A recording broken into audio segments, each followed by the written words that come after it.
Hey guys, what's up? My name's Kayla from Planning with Kay, and welcome to another video. Today's video is my October plan with me, where I show you guys how I'm setting up October in my bullet journal. Just like I start every plan with me video here on my channel, I'm first going to flip through September for you guys so that you can see how last month compares to my new October spreads. So let's jump right into it. September for me was this colorful floral theme, which I loved, and in case you guys want to try it out, I do have a bunch of floral stickers listed in my shop, including a floral monthly kit. So I've been using the same monthly spreads for a few months now, just because they've been really working for me, so I didn't feel any need to really change anything up. But during September, I definitely started to get bored of my spreads, so much so that I intentionally abandoned some of my trackers midway through the month. This is why bullet journaling really works for me, because I do tend to get bored of the same thing pretty quickly, and I love changing things up just for the sake of it, so I really love that my bullet journal totally accommodates that. So I'm doing things a bit differently this month, introducing some new things and taking some other things out, and I'm really excited for the change up.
So I've decided to go with an outer space theme this month. In September, quite a few of my fellow bullet journalists on Instagram were doing space themes, and I'll be sure to link their accounts down below if you want to go check them out.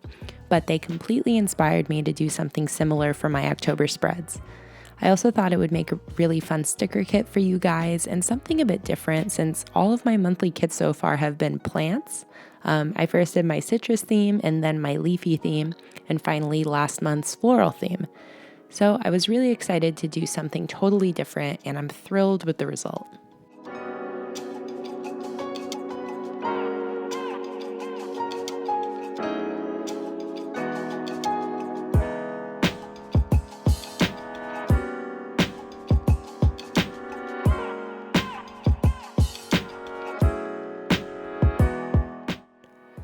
So the first spread of October is my monthly dashboard, which as usual includes a full 2-page calendar and a small overview section for any notes, events, or tasks that I want to write down outside of the calendar itself.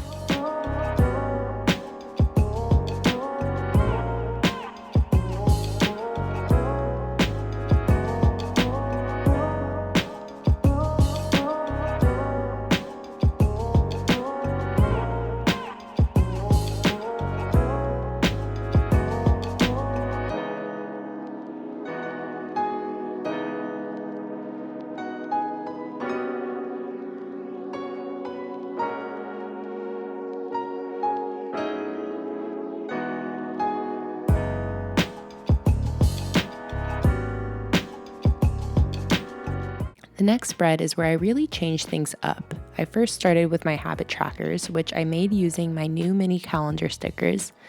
The last few months, I've only been tracking 4 habits, which has always been water, birth control, Instagram, and whether or not I work on my business. But as my shop has been growing, I pretty much have to work on my business every single day, so there's really no point in tracking it anymore. So I took it out and I added 3 more things to track here instead. I handle my budget and all of my finances in a Google spreadsheet as of the last couple months, and I like to look at that and log my expenses every single morning. So I have a section to track whether I do that or not. I'm also logging every day that I make an Etsy sale, just because I think that'll be a fun little thing to see. And finally, I'm participating in Inktober this month, which is a daily drawing challenge in October. So my last tracker is just to keep track of that.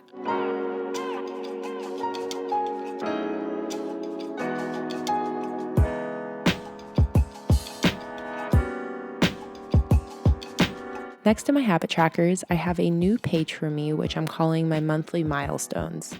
I realized my favorite part of reading back over my one line a day page every month is reading about the things that I achieved and accomplished that month, any big milestones that happened.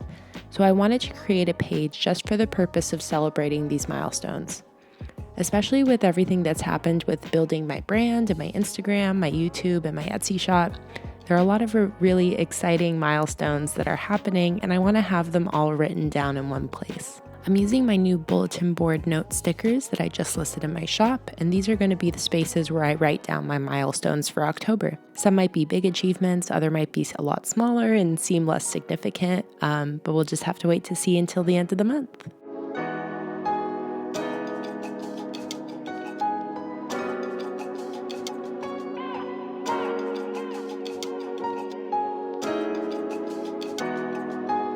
Next, I have my one line a day page, but I've decided to let go of my mood tracker for this month. It just kind of got a bit stale for me, and I felt like it wasn't super useful in September, so I decided to just do my one line a day and see how I like that for this month. I'm sure I'll return to tracking my mood at some point, but I think maybe I want to find a better way of doing it, or something that's a little bit more fun to fill in or more useful in how it correlates to other parts of my life. Next to that, I have yet another new page for me, which is my gratitude log. I think what's happening is for now, I'm really enjoying the parts of my journal that focus on capturing memories and moments throughout the month, just like my one line a day does. So just like my monthly milestones focuses on the things that I've accomplished, I also wanted a page that only focused on the good things. So here I'll just jot down something every day that I'm grateful for, big or small, meaningful or silly, so that way I can read over this at the end of the month and just be very appreciative of all the things that I have to be grateful for.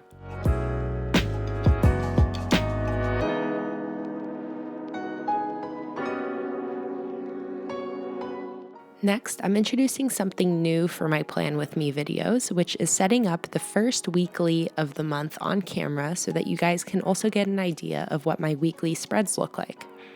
So for this week, I'm using the small planets, the daily headers, and the number stickers from my monthly kit to put together my weekly headers on the left.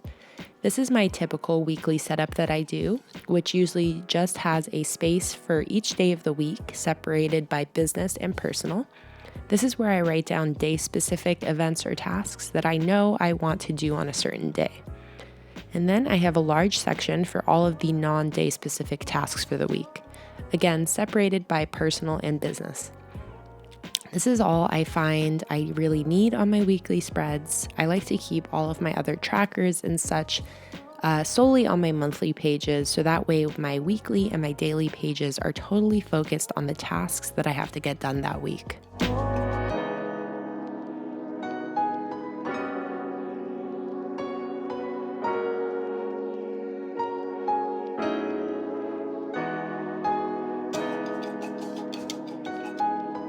Finally, I just go back through all of my spreads and fill everything in.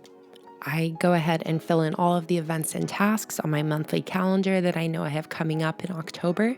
And then this is also usually when I'll go onto my phone or my computer and I'll take a look at my finance spreadsheet just to see all of the bills that I need to keep an eye out, and I go ahead and write those down here as well. I then go to my weekly spread and I go ahead and fill out all the tasks that I know I want to get done that week. I tend to do this every Sunday before the week starts, and it's just a really good way to focus in on that week. Sit down for 20 or 30 minutes and just brainstorm everything that you want to get done that week. I tend to write down a little bit more than I actually end up getting done, but I don't mind being overly ambitious with my task lists. I know that some people have talked about that They are apprehensive setting up their to-do list because of the fear of not getting it done. And for me, that's really not an issue in the bullet journal. If I don't get something done, then I just migrate it to the next day and I don't stress about it. I just like to get everything written down and just have a very clear intention of what I want to get done that week. And that's the end of my planning for October. I'm really excited for all of the small changes that I made this month, and I'm hoping that it helps me feel rejuvenated so that I don't get bored of my setup like I started to in September. If you guys love the outer space theme this month, my Interstellar monthly kit is available in my shop for only $5, and it comes with 86 stickers to help you set up your monthly spreads. If you're interested in ordering, be sure to use the coupon code Interstellar15 for 15% off your order this week only. Well guys, I hope you enjoyed this video. Definitely leave a like if you did, and let me know in the comments below what you'd like to see in my next video. Don't forget to follow me on Instagram at planningwithk if you're not already, and check out the link to my sticker shop in the description below. I'll see you in my next video. Bye.